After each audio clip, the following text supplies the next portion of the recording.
SK news Telugu channel కు స్వాగతం. అనంతపురం జిల్లా కళ్యాణదుర్గం పట్టణంలో గత 12 రోజులుగా సత్యసాయి శ్రీరామరెడ్డి త్రాగునీటి పథకం కార్మికులు నిరవధిగా పండగలు పబ్బాలు కుటుంబాన్ని వదిలి అప్పు చేసి రోడ్డుపై కొనసాగిస్తున్న సమ్మెను కూడా పట్టించుకోని ప్రజాప్రతినిధులు అధికారులు కనీసం ఇప్పటికైనా గ్రామాల్లోని ప్రజలకు నీటి కష్టాలు తీరాలంటే నిర్లక్ష్యం వదిలి కార్మికులకు న్యాయం చేయాలి. న్యాయం చేసేంతవరకు ధర్నా విరమించేది లేదన్న సిఐటియు రాష్ట్ర ఉపాధ్యక్షులు ఓబులు.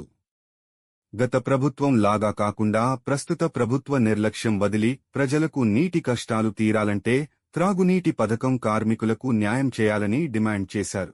ఉమ్మడి అనంతపురం జిల్లాలో శ్రీ సత్యసాయి అదేవిధంగా Srirama Reddy water supply CPW scheme ద్వారా 2500 గ్రామాలకు తాగునీరు అందిస్తున్నారు. మరి ఇంత కష్టపడి పనిచేశారు, కరోనాలో కూడా కష్టపడి పనిచేశారు.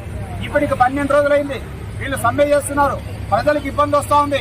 ఇప్పుడు బిందెలతో ప్రదర్శన చేస్తున్నారు.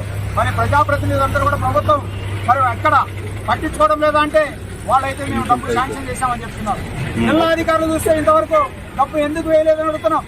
వాళ్ళు ప్రకటన ఇచ్చారు పత్రికలకు, మేము ఇంత డబ్బు శాంక్షన్ చేశామని. మరి జిల్లా అధికారులు ఎందుకు పట్టించుకోవడం లేదు? ఈ రకంగా పట్టించుకోకపోవడం వల్లనే గత ప్రభుత్వం కూడా చాలా నిర్లక్ష్యం చేసింది. ఒక కమిటీ వేసింది, అదే క్యూసీపీఏ కమిటీ అని. ఆ కమిటీ ప్రతిపాదన వల్ల డబ్బును సగం తగ్గించాలని, కార్మికులు తగ్గించాలని, గ్రామాలకు నీళ్లు పోకుండా చేయాలని ఆ ప్రభుత్వం ప్రకటించింది. దీన్ని సరిదిద్దాల్సిన అవసరం ఉంది ఈ ప్రభుత్వానికి. మేము ఇప్పటికే ముఖ్యమంత్రి గారికి మెమోరాండం ఇచ్చాం. ఆర్డబ్ల్యూఎస్ గ్రామీణ పంచాయతీరాజ్ పిఆర్డీ డిపార్ట్మెంట్ పంచాయతీరాజ్ సంబంధించినటువంటి పవన్ కళ్యాణ్కి ఇచ్చాం. మరి జిల్లా అదేవిధంగా చీఫ్ సెక్రటరీకి శశిభూషణ్ గారికి ఇచ్చాం. ఇది నెల రోజుల గురించి మేము ఇచ్చాం. ప్రభుత్వం స్పందిస్తామంటున్నారు, ఆయన స్పందిస్తామంటున్నారు, కింద మాత్రం ఇక్కడేం జీతాలు రావడం లేదు. ఎందుకు జరుగుతుందని చెప్పేసి మేము అంటున్నాం. అందువల్లనే వారి జీతాలు, బకాయి వేతనాలు ఇవన్నీ వేసే వరకు కూడా మేము ఈ సమ్మె కొనసాగుతుంది. ప్రజలకు ఇబ్బంది కాకుండా చూసుకోవాల్సిన బాధ్యత ప్రభుత్వం ఉంది. ఈరోజు చాలా మంది అక్కడ వరదలు వచ్చినాయి అంటున్నాం, అందరం బాధపడినాం. వరదలు వచ్చినాయి, మనమందరం కూడా సహాయం చేశాం. మరి ఈ రోజు ఇక్కడ నీళ్లు లేకుండా కళ్యాణదుర్గంలో అయితేనేమి అనంతపురం జిల్లాలో నీళ్లు లేవు అని గోడు వెళ్తున్నారు ప్రజలందరూ. మరి ఈ సమస్య పరిష్కారం చేయలేరా?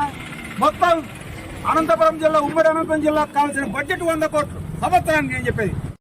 మరి 100 కోట్లు కేటాయించలేరా? ఎందుకని ఈ రకమైన నిర్లక్ష్యం జరుగుతుంది? నిర్లక్ష్యం వీడి తక్షణం కార్మికుల బకాయిలన్నీ చెల్లించాలని చెప్పేసి మరొకసారి ప్రభుత్వాన్ని విజ్ఞప్తి చేస్తారు.